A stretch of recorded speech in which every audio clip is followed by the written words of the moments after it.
Hello and welcome. This is going to be a video tutorial walkthrough of constructing an efficient set of a portfolio of two assets.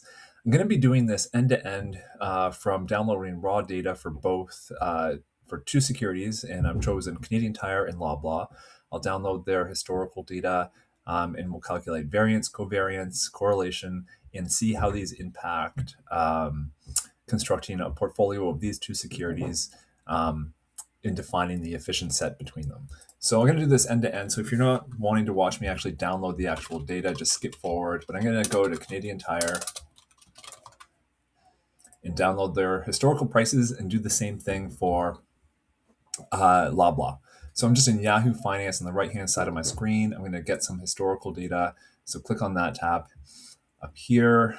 I'm going to make it monthly data, and I'm going to go max, and I'm just going to copy paste. So I don't need all of the data. I'm probably just going to go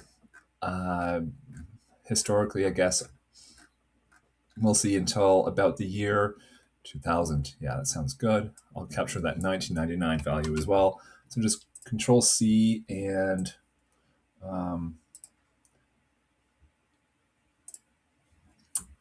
put it here. So this is Loblaw. I'm going to actually, or sorry, what was this? Canadian Tire. I got better keep track of it. Yeah, Canadian Tire. While I have this data in Excel, I'm actually going to just clean it up a little bit. I don't want these dividends, so I'm going to filter them out by deselecting them. And then I'm just going to copy paste this into a new worksheet again, just so I don't have those dividend rows there. And with this data highlighted, I'm going to sort it. Notice how the most recent date is up top. I'm going to sort it by date from oldest to newest. And then this is Canadian Tire. Oops. And I'm going to repeat that procedure now for Loblaw. So bear with me a moment as I do this.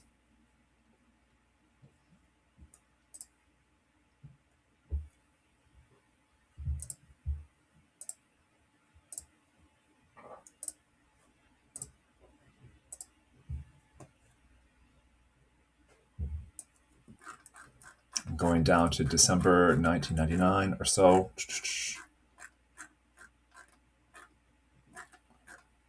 Almost there. There we go. So Control C.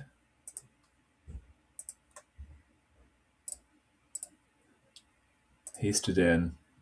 And again, we're going to be using the adjusted close column here, which takes into consideration dividends, assuming they've been reinvested. So it allows us to do backwards analysis on the stock. That's why I'm filtering those out. So Control Z, Control V.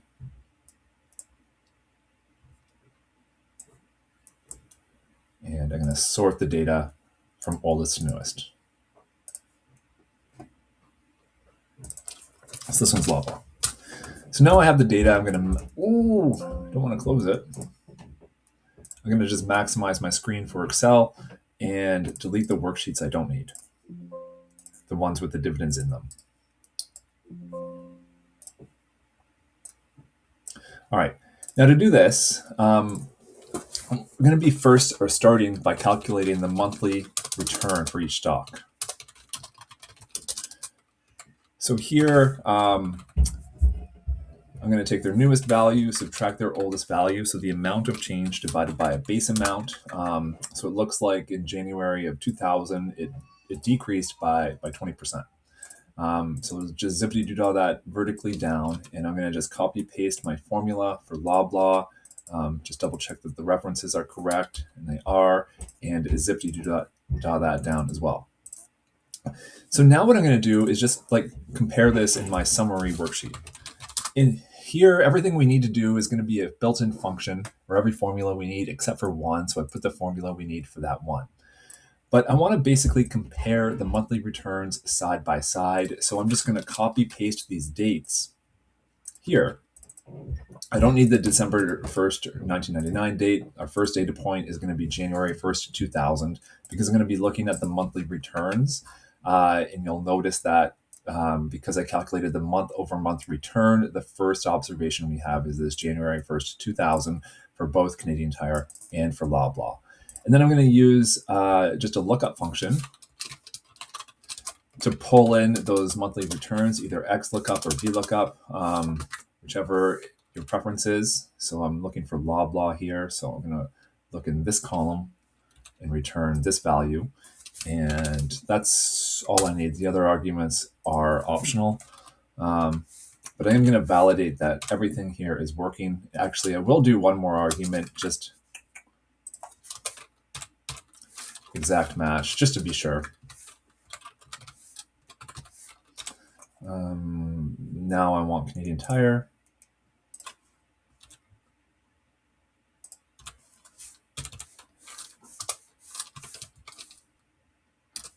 All right, so now we have the monthly returns for both Loblaw and for Canadian Tire.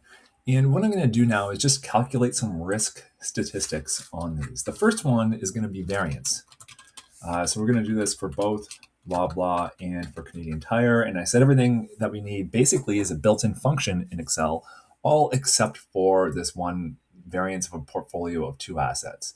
I'm not calculating the variance right now of a portfolio. All I'm going to do is calculate the variance of these returns. So that's going to be a variance of a sample. So here, variance of S, and I'll just select the values for Loblaw. And because my references are relative, I can just copy and paste it to the right. But I should have actually just inspected this data before I did anything. I'm just going to apply filters to make sure there are no zero values and no error terms in it, just to make sure I'm complete. So it looks like I'm good. So I've got the variance of both. Now what I'm going to do is calculate the covariance of these.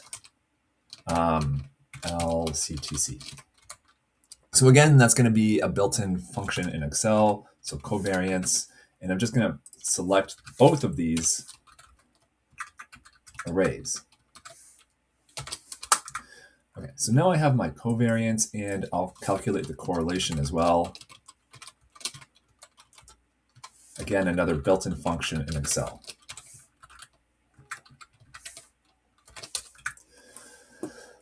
Okay, maybe I'll zoom in a little bit. All right, so where are we at? We've got the variance of the individual securities, the covariance of them, and the correlation. What I'm going to do now is assume that we have a portfolio of these two assets. So I'm going to say, like, I'm going to have an input column here for like the weight of Loblaw and the weight of Canadian Tire. It's a hypothetical portfolio at this point. I don't know the exact weight that is optimal to allocate between these, but we're going to figure that out. And by weight, I mean like Loblaw is going to be 40% of our portfolio. If Loblaw is 40% of our portfolio, then 1 minus 40% is going to be the weight that is allocated to Canadian Tire. But this is our input cell. We can just adjust this now and everything will update for us. So these are our portfolio weights. Using these portfolio weights, I'm going to calculate now the variance of a portfolio of two assets. So I'm going to calculate both portfolio variance and portfolio standard deviation. So the portfolio variance is given by this formula, where I have the weight of x squared. Here I'll call x squared as to Loblaw,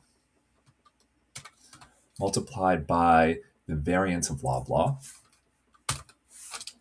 plus 2 times the weight of Loblaw times the weight of Canadian Tire times the covariance of them, plus the weight of Canadian Tire squared times the variance of Canadian Tire. And now I'm going to calculate the square root of that to be the standard deviation. Hopefully everything there is correct and good. All right, so now what we can do with these calculated is to plot the efficient set of a portfolio. Now we need data points in order to do that.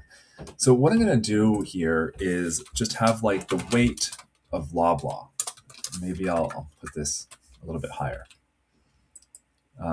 Insert another column and say like, and create a whole column for whatever weight I'm assigning to Loblaw. So for example, if Loblaw was 0.01, what I want here is to show me what the new standard deviation of the portfolio is on this column. So I'm going to have the weights for Loblaw all the way from 0% down to 100%. Oh, and I went way too far.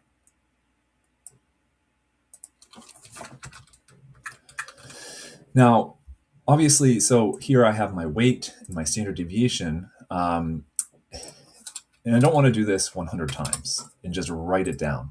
So in Excel, what we can do is we can have a data table do that for us. So what I'm going to do is have a formula here that is referencing my output, and then I'm going to just select the table and go to data, what if, data table.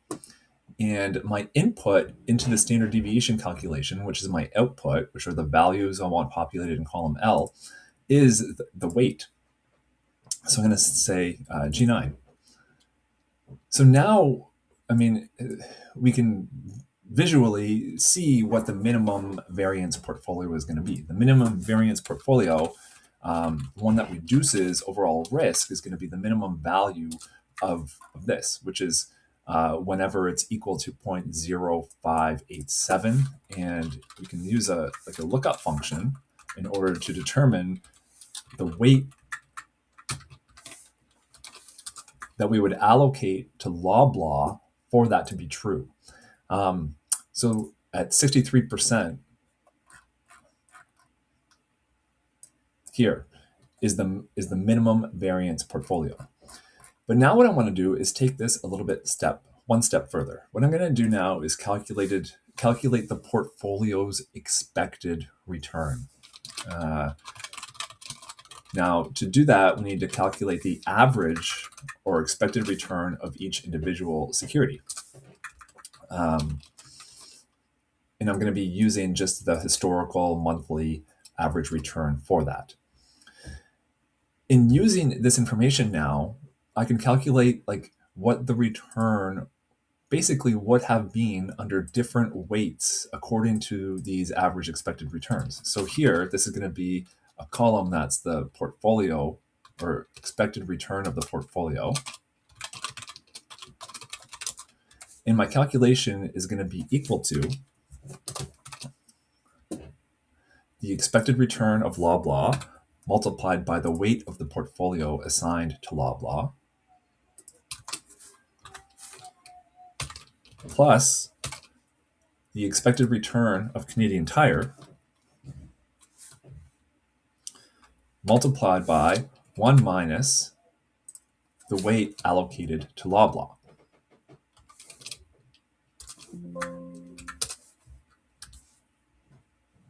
Oh, and look at that. I made a minor error. There we go. So right now, if 0% of the portfolio were allocated to Loblaw, 100% would then be allocated to Canadian Tire, and that's why we're seeing the same number here. But I'm going to just zippity-doo-dah that down. What I'm going to be doing now is I'm going to plot standard deviation and expected return in a scatter plot. So I'm going to select these two data points, these two arrays, go to Insert, and Recommended Chart. And here now we have basically the efficient set. Anything above, so here on the horizontal axis we have standard deviation, and here on the vertical axis we have the expected return. The portfolio, where the minimum variance, is where the curve starts to turn. So you want the least amount of risk in the highest return, which means that you wouldn't want to select, and maybe I'll try to insert a shape to show that. You wouldn't want to select anything basically approximately below this blue line. here. The reason that you wouldn't want to, is because imagine where my cursor is right now, which is basically the equivalent amount of risk, right? The horizontal axis is a measure of risk. The vertical axis is a measure of return. You wouldn't want to be below this line because where my cursor is right now is the same amount of risk as above that line, but the expected return above that line is so much greater. So the minimum variance point here dictates the feasible set of choices amongst a portfolio, in this case, of 2 securities. I hope that helps clarify issues. If there are any questions, please let me know.